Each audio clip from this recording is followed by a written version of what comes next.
Star सभापति महोदय, खेती के बाद उद्योग का हमारे देश के आर्थिक जीवन में बड़ा प्रमुख और महत्वपूर्ण स्थान है।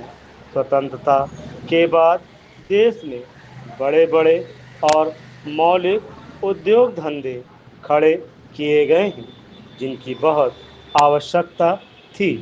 उस दिशा में अच्छा प्रयास किया गया है और उसमें बड़ी सफलता भी मिली है। लेकिन जहां बड़े बड़े उद्योग धंधे खड़े हुए, वहां छोटे छोटे उद्योग धंधों की विशेष रूप से उन उद्योग धंधों की जो देश में परंपरा से चले आ रहे थे, बड़ी उपेक्षा हुई।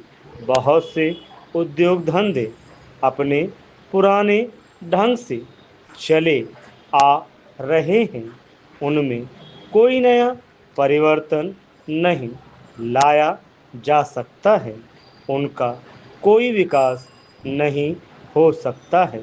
देश की स्थिति को देखते हुए, विशेष रूप से ग्रामीण क्षेत्रों में कौन से नए नए उद्योग धंधे खड़े किए जा सकते हैं, इस बारे में कोई अनुसंधान नहीं किया गया है।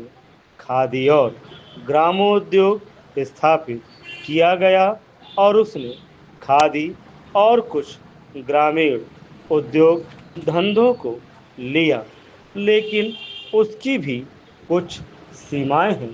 Paragraph chain. बहुत से उद्योग धंधे ऐसे हैं जिनको प्रोत्साहन दिया जाना चाहिए था, लेकिन प्रोत्साहन देना तो दूर रहा, ऐसी नीति अपनाई गई कि उनके काम में बाधा पैदा हुई और उनमें बहुत से टूट गए। इसका परिणाम यह हुआ कि एक तरफ तो हमने दिखाने के लिए बड़े बड़े कल कारखाने खड़े किए हैं, लेकिन दूसरी तरफ बेकारों की संख्या बढ़ती गई है। आज यह समस्या एक भीषण रूप में हमारे सामने आई है। यदि हम छोटे छोटे उद्योग धंधों को, विशेष रूप से कृषि से संबंधित उद्योग धंधों को, बड़े बड़े शहरों में नहीं, दूर दूर ग्रामीण क्षेत्रों में नहीं फैलाते हैं, तो इसके दो दुष्परिणाम होंगे। एक तो उद्योगों का केंद्रीकरण होगा, दूसरे शहरों की जनसंख्या बढ़ेगी, जिससे अनेक जटिल समस्याएं पैदा होंगी। इसमें हर एक आदमी को काम नहीं मिलेगा और हमारे जो पुराने उद्योग धंधे जीवन से संबंधित सामग्रियां तैयार करते हैं, उन पर बुरा प्रभाव पड़ेगा।